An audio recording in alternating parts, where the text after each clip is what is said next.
I don't relate to you. I'd never treat me this shitty. Written by SparkandSmile. Read by Eleanor Elizabeth. Summary. Izuku heard one thing clearly, Kaachan's voice snarling, "It's pissing me off." And Izuku thought, that isn't a good enough reason. Or, when Izuku realises he would never treat anyone the way Kaachan treated him. Izuku hit the floor hard, one hand clasped tight over his face where Kaachan had hit him. He was vaguely aware of Kaachan standing above him and talking, but he couldn't catch more than a few words here and there. Doesn't mean you should talk. His head was ringing, making it hard to hear, and his thoughts felt scattered, as though Kaachan's hit had knocked all the words right out of him. Still, he heard one thing very clearly, Kaachan's voice snarling, "It's pissing me off!"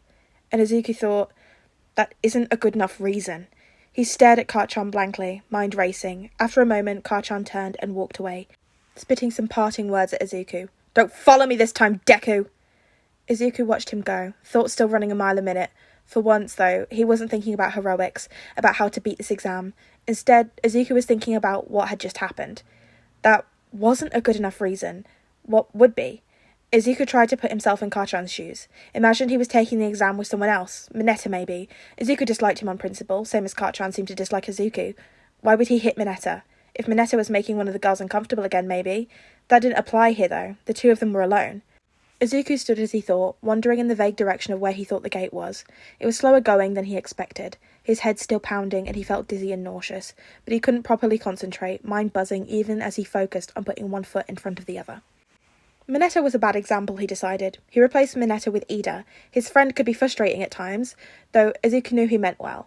Why would Izuku as Kaachan punch Ida as Izuku? He was angry, but that wasn't enough, surely. There had to be more to it than that. What would make Izuku do to Ida what Kaachan had done to him? He stopped completely, leaning on an alley wall as the realisation hit him.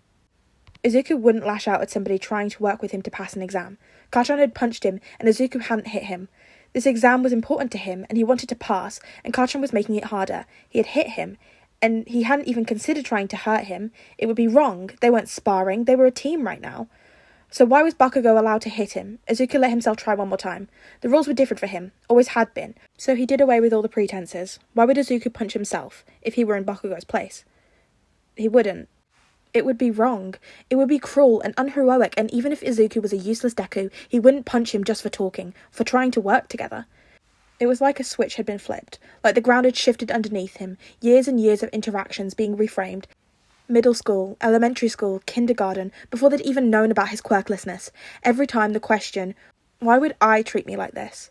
Every time the answer, I wouldn't. Suddenly Izuku desperately wanted the exam to be over. He needed space and time. He needed to sort out his thoughts, work out this new reality. Explosions echoed in the distance, but Izuku ignored them, focused on his goal. He just had to reach the gate, and the whole terrible situation would be over. He straightened back up. His head wasn't hurting anymore. Actually, nothing was hurting, not even the joints in his hands that ached constantly. He felt pleasantly numb, like he wasn't quite in his body, but rather a step to the side, a passenger rather than the driver. He reached the gate without an issue. He stared at it for a few moments. Was he really going to just leave? His body moved without input. Yes, he was. As soon as he made it out the gate, a triple voice announced, "Midoriya and Bakugo pass." Izuku sat down on the hard-packed dirt. That's right, this was an exam still, wasn't it?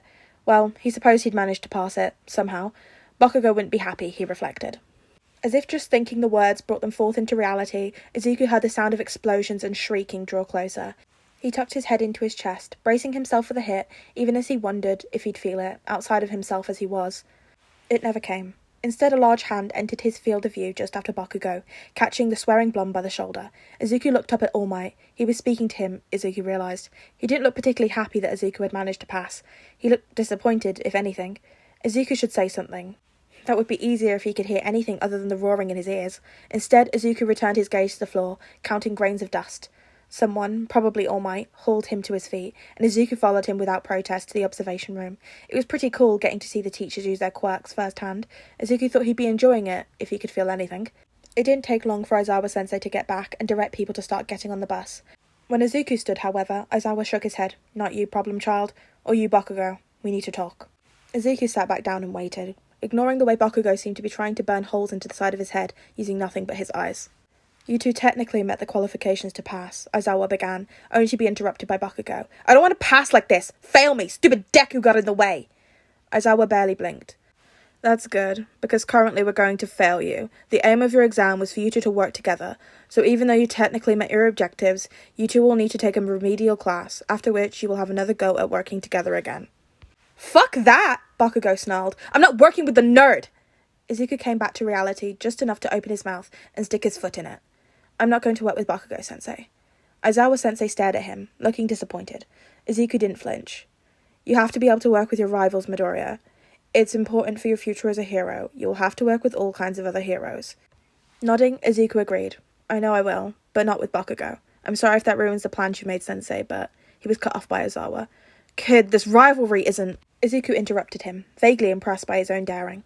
We're not rivals, Sensei. Bakugo would never be rivals with someone he views as so much lesser than him. He hates me. He thinks I'm weak and useless and a deku. Damn right, Bakugo hissed, though he looked vaguely uneasy with the turn the conversation had taken.